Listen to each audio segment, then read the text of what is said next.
Bueno, la osteomielitis, básicamente su nombre lo indica, es infección en el tejido óseo. Al tejido óseo puede llegar por varios mecanismos. El microorganismo puede llegar al tejido óseo por varios mecanismos. Una de ellas y la más frecuente es por vía hematógena. Ahora, la vía hematógena principalmente puede afectar el esternón, huesos largos, la columna, cualquier hueso. Pero la zona más afectada es la columna. Clásicas preguntas de los exámenes. La columna. ¿Cuál? La cervical, dorsal, lumbar. ¿Cuál? La torácica, doctores. Clásicas preguntas. También puede haber otra infección por propagación la parte local, ¿no? Hay una fractura en tobillo, ¿no? No hay buena curación, puede llegar a una osteomielitis. Entonces también hay osteomielitis después de las cirugías cardíacas, después de las cirugías de tórax, ¿no? Osteomielitis del esternón o osteomielitis en la parte de traumatología por reparaciones ortopédicas. Entonces, ¿qué es la osteomielitis? La infección del tejido óseo que se destruye por bacterias, virus, hongos incluso. ¿Cuál es lo más frecuente? Bacterias y hongos. Esto es lo más frecuente. En los niños predominan en los huesos largos y en adultos la columna vertebral. Bueno, entonces cuidado en el examen. ¿Cuál es la zona o tejido que más se afecta o qué parte del tejido óseo? La columna vertebral, específicamente la torácica. Hay muchas clasificaciones que están en varios artículos y esta específicamente no está en el libro de Harrison, es para más para complementar.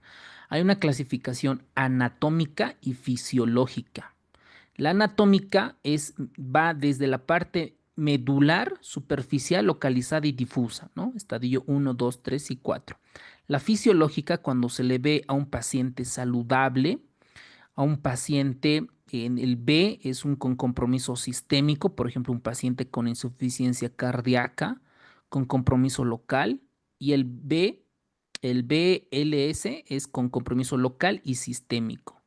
Y el hospedero C es cuando el paciente recibe tratamiento más daño que la enfermedad, ¿no? En este caso por la columna, vamos a imaginarnos. Esta clasificación puede ser en base al tiempo, también puede ser una osteomielitis aguda o una osteomielitis crónica. ¿Qué más debemos destacar? Los focos primarios. Miren este dato. Los focos primarios más importantes para la osteomielitis es el aparato urinario y la piel. Clásicas preguntas.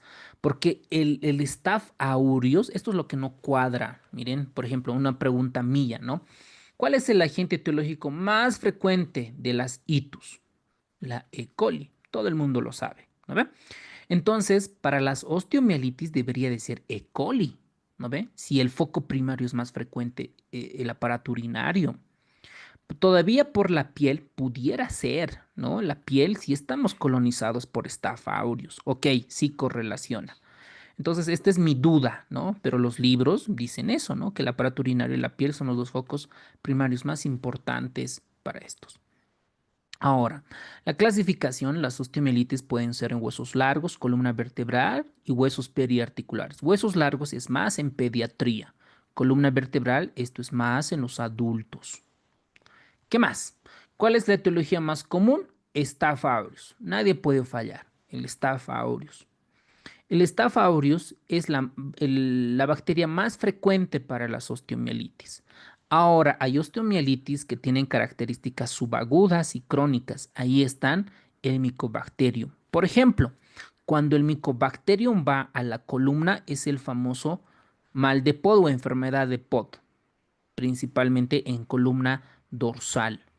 Las osteomielitis vertebrales, lo primero ustedes imagínense, este es el tejido óseo, aquí tenemos el cartílago, ¿no? Está todo el disco y el microorganismo, el Staph aureus, va acá, ¿no? Hace una disitis séptica, puede haber una espondilodisitis.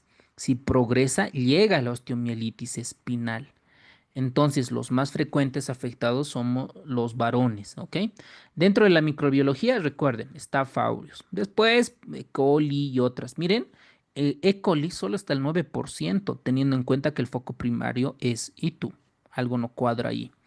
Hay otra clasificación. La osteomielitis puede ser piógena o no piógena. Dentro de la piógena puede ser tuberculosa o por brucelas. Muy bien, entonces, ¿cuál es el factor de riesgo más importante? Principalmente que el tejido óseo tenga alguna anormalidad. Todos los pacientes que se someten a neurointervención por columna tienen un alto riesgo que pueda ser una infección o osteomielitis. ¿Ok? Muy bien. Ahora, ¿cuál es la manifestación clínica? ¿Por qué llegan los pacientes? Principalmente por dolor en la región afectada y por fiebre. Estos son los dos datos clínicos más importantes en un paciente con osteomielitis. Miren, acá el 50% de los pacientes termina por mostrar fiebre y muchos de ellos tienen dolor, lo que les comentaba, dorsalgia, más del 85%. Si nos preguntaran cuál es lo más frecuente manifestación clínica, dorsalgia, ¿ok? Aquí tenemos algunas manifestaciones. 33% van a tener déficits neurológicos, ¿no? Paraparesia y otras cuestiones. Se han identificado en pacientes con endocarditis, el 10% de los pacientes con endocarditis pueden tener o pueden llegar a tener osteomielitis. El diagnóstico principalmente es clínico. Primero, vamos a sospechar por la clínica. El paciente viene por dolor y por fiebre. ¿Qué es lo ideal? Tomar una muestra. Eso es lo ideal. Incluso en las guías dicen cuántas muestras. 3 muestras por biopsia se tienen que tomar. Después hemograma, glucemia, pueden haber, ¿no? Etcétera, y hemocultivo, etcétera. Pero aquí la clave es la biopsia, doctores, en osteomielitis. Ahora, con examen radiológico es la resonancia magnética, es lo que más nos va a ayudar nos va a ayudar para el diagnóstico. Miren, esta es una imagen del libro de Harrison donde nos muestran un paciente con endocarditis en válvula aórtica protésica y de repente desarrolla dolor lumbar después de las 7 semanas. Miren el dato que nos dan. Y hay captación, ¿no? Hay alteración, captación por el PET. Entonces, ¿cuál es la osteomielitis granulomatosa? Micobacterium. ¿Cuál es el tratamiento? Depende de lo que desarrolle. Como es Staph aureus, dos cuestiones: nafcilina, oxacilina o vancomicina.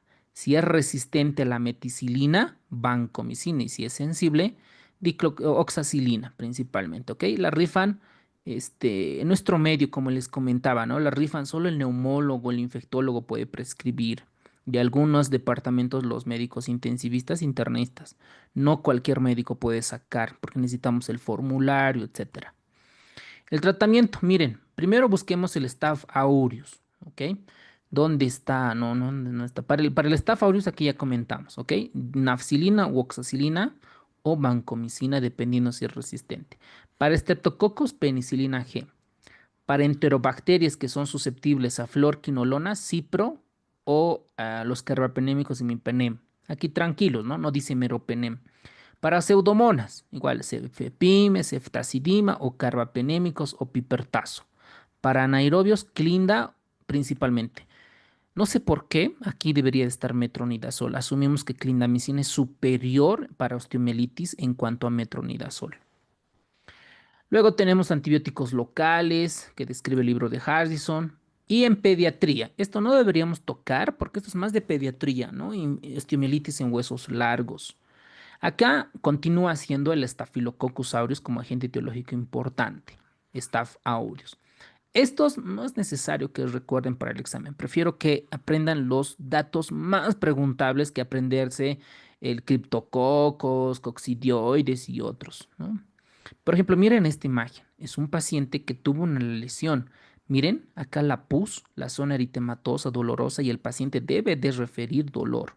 Le pedimos acá una radiografía y una resonancia, ¿no? Para ver si realmente tiene afectación.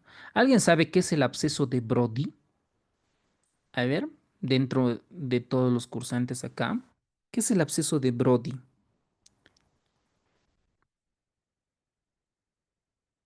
Porque este paciente puede tener un absceso de Brody. Porque mira, hay pus y si comprimimos seguramente va a salir líquido purulento. Bueno, vamos a ver que el posterior que es un absceso de Brody. Entonces esta imagen, peor si el paciente tiene diabetes, tiene insuficiencia venosa. Perdón, perdón. Es una osteomielitis subaguda causada por una acumulación de pus, Eso, mayormente hablarlo. exacto, doctor. Es acumulación de pus dentro del tejido óseo. ¿Ok? Ese es es el famoso absceso de Brody. Miren esta imagen que dice Harrison. Miren, varón de 42 años de edad que presenta fractura maleolar de 6 semanas, que tenía dolor persistente e inflamación y la infección fue tratada con antibióticos, dice, sin cirugía de debridación. Dicho tratamiento fue insuficiente y han reportado estafilococcus aureus asociado al implante. ¿Por qué sucede esto?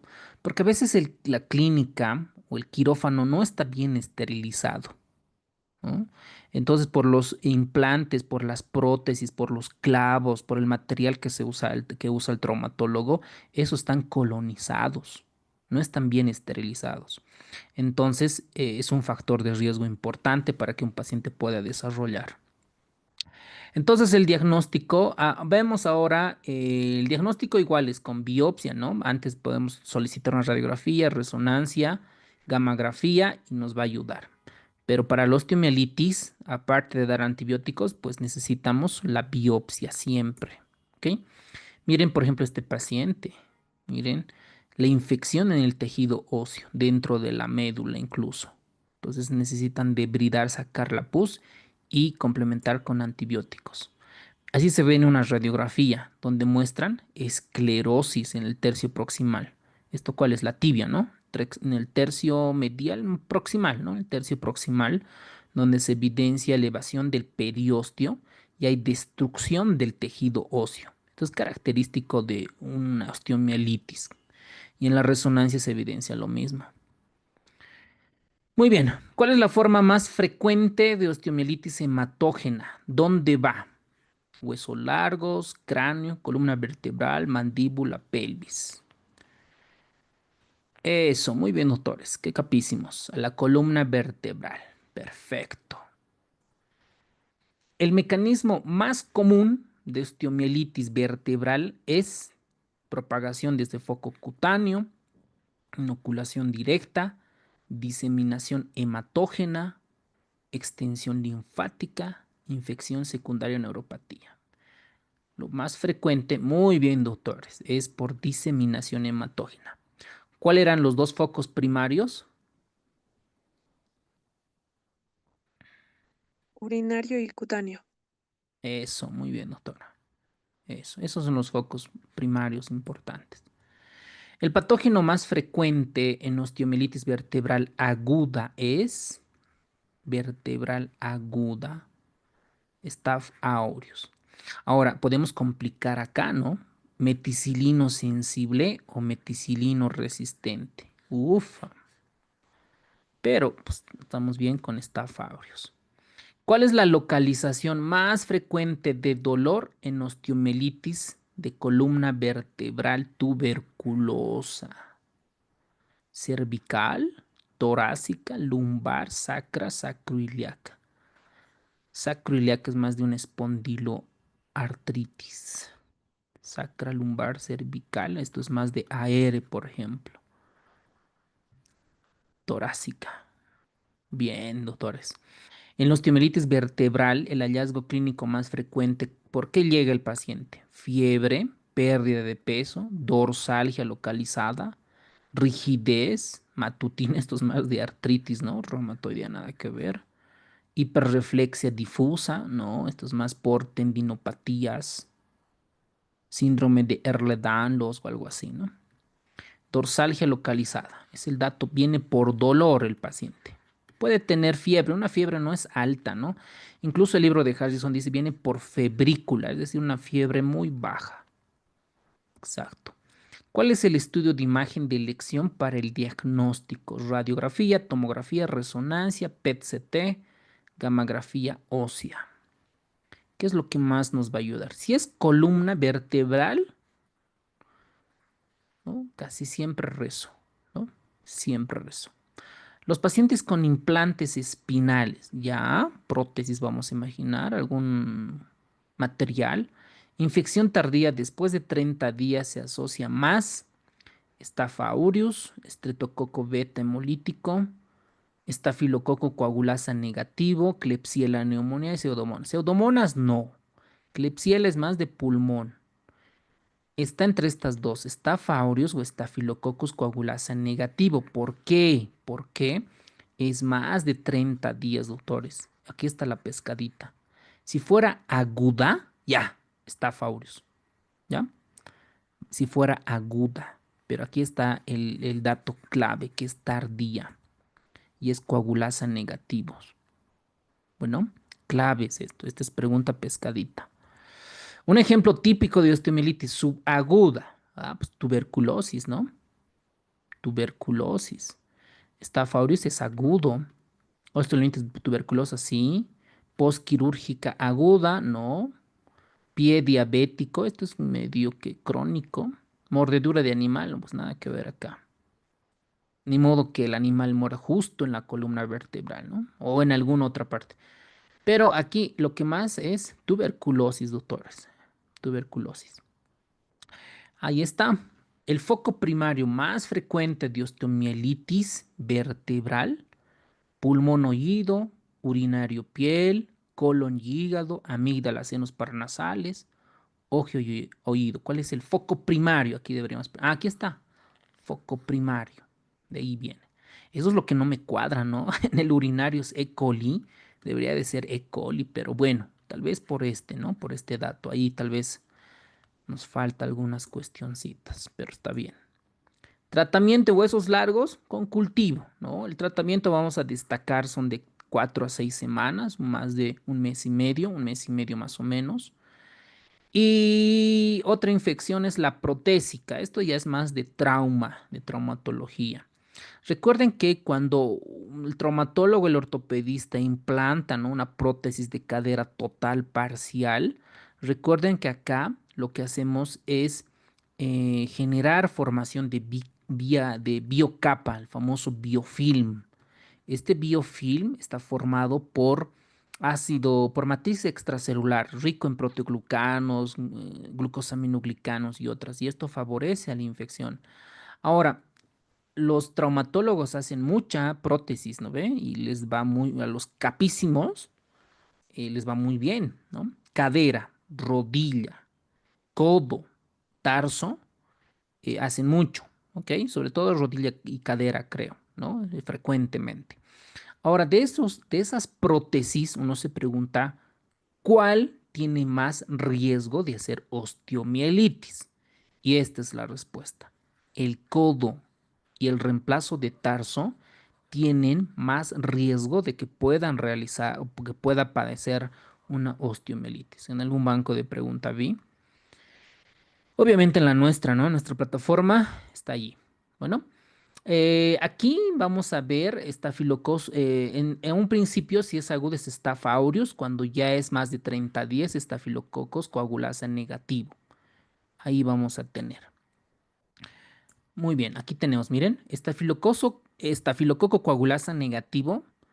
Esta es cuando el paciente pasa más de 30 días y uno se pregunta ¿por qué? ¿Cuál es el mecanismo fisiopatológico? Porque el estafilococcus coagulasa negativo genera un biofilm o biopelícula que dice en el libro de Harrison dentro de la prótesis articular. Miren, por ejemplo, esta imagen. Este es una infección periprotésica en cadera izquierda. Miren, toda esta es la cadera y tiene rubor, dolor, ¿no? El paciente debe referir dolor, entonces hay una infección. ¿Saben qué es lo malo en la parte privada? Imagínate que tiene que comprar otra prótesis, otros $15,000 o $10,000. Eso es lo malo. Por eso es bien importante la esterilización y todas las condiciones asépticas y antisépticas. Muy bien, el diagnóstico necesitamos sí o sí una muestra, ¿no? Tenemos algunos estudios hematológicos, PCR, BES. Este dato es importante. El líquido articular, las células, tienen que estar por lo menos 1700 por microlitro, sobre todo en infecciones periprotésicas de rodilla, 4200 en infecciones de cadera periprotésicas. Estos datos pueden ser bien rebuscados, ¿no? Alguien que va a postular a un solo puesto Ojo con estos valores. Recuerden, cuando tenemos estos valores, hacer flashcard es lo que más les va a ayudar. Bueno, el tratamiento es retirar, ¿no? Lo que está anormal, ya sea de rodilla, de cadera, es retirar, tener otro implante y dar antibióticos. Incluso el libro de Harrison refiere, ¿no? De rifampicina para estafilococcus, que son sensibles a estas. Y acá tenemos un resumen. Un ratito, perdón, están tocando el timbre de la clase en Zoom. Ahora sí, admitidos. Mm, ok. Aquí tenemos las dosis. Para Staphylococcus está la Rifan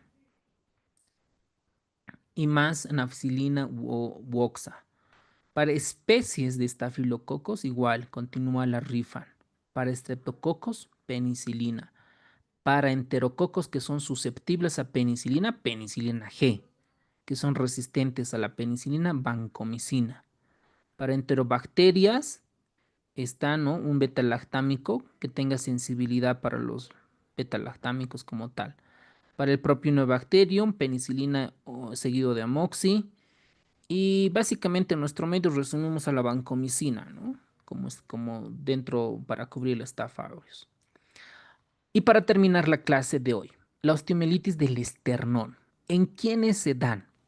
Sobre todo en pacientes que se han sometido a cirugías cardíacas, a pacientes a cirugías torácicas, porque se abre el esternón. Entonces, cuando se abre el esternón y no cierra bien, lo primero que nosotros sospechamos es que hay una infección del esternón. Y esta, aquí, cambia la etiología. Miren, acá el agente etiológico es estafilococo coagulasa negativo. Anótense, por favor, en su resumen. Lo único que tienen que saber de osteomielitis del esternón es el agente etiológico y su antibiótico. No es necesario que memoricen bacterias gram negativas, Propionibacterium acnes, cándida, no. Esto, Staphylococcus coagulasa negativo. Bueno, el diagnóstico, primero vamos a sospechar cuando la herida no cierra bien, ¿no? Y hay secreción purulenta un poco y vamos a solicitar una resonancia magnética y tomamos una muestra y comenzamos a dar antibióticos, ¿no? En este caso, a las bacterias que vayan cubriendo. Esto de pie diabético es un mundo, doctores, ¿no? El pie diabético es otra onda, ¿no? Tiene la fisiopatología, la neuropatía, la vasculopatía, los cultivos son mixtos, ¿no? Por eso tenemos que usar para bacterias gram positivas, gram negativas, dependiendo si el antecedente del paciente tomó medicamentos. Es otro tema, pie diabético. ¿Qué tal? No entra como tema oficial, ¿no? Pero podemos jalar de la parte de diabetes. La osteomielitis en el pie es sobre todo en pacientes diabéticos, pacientes que tienen mala circulación, insuficiencia arterial, insuficiencia venosa, neuropatía. Recuerden, ¿no? La malformación de Charcot que hemos visto, creo que en temas de reuma. Bueno, el factor de riesgo es la neuropatía motora, ¿no? Y la disfunción vascular. Aquí tenemos, por ejemplo, el famoso pie de Charcot. ¿Por qué se da? Por la neuropatía secundaria a la diabetes. Y la microbiología, Staphylococcus aureus. Bueno, muy bien, doctores, con eso hemos terminado la clase del día de hoy. Descansen el fin de semana. Sé que han estudiado mucho, ha estado una semana pesada, pero muchos en esta época, agosto, septiembre, octubre, se desmotivan. Y es donde ustedes más tienen que estudiar. Porque en noviembre y diciembre mucha gente recién va a comenzar a estudiar de verdad. Y ustedes tienen que tomar la ventaja estas épocas. Pues recuerden, al libro de Harrison tienen que darle 4 vueltas. Al Schwartz, 4 vueltas. Al de pediatría, 4 vueltas. Entonces repasar, hacer su mapa mental, resolver banco de preguntas. Es cuestión de motivación y disciplina. Y depende de ustedes nomás acá. ¿No? Nadie te va a tocar la puerta. ¿Cómo es estudiar? Pues ya, oye, estudiar, repasar, mira, te falta esto, completa. Eso depende de ti nomás.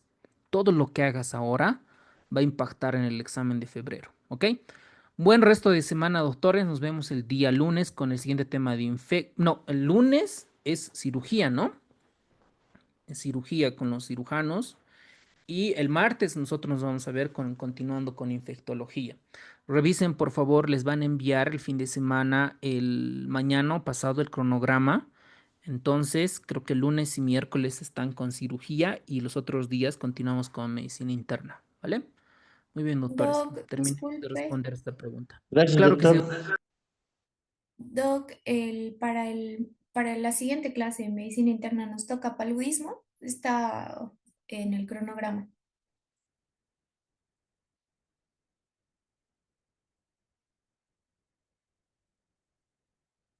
Sí, doctorita, paludismo o malaria, ¿no? Eso vamos a ver en la siguiente clase de medicina interna. Es un Gracias, doctor. tema. Buenas noches.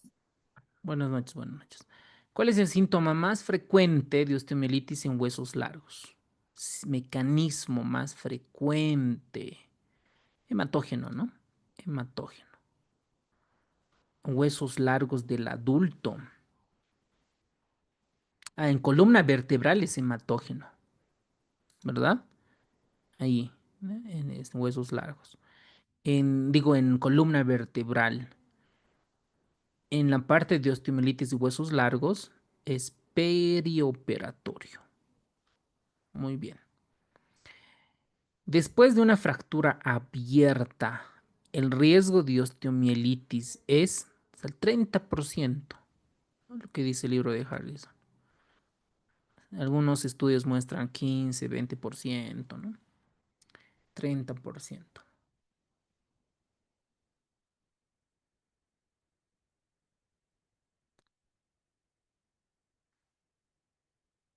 Muy bien, doctores, hemos terminado entonces la clase con esto.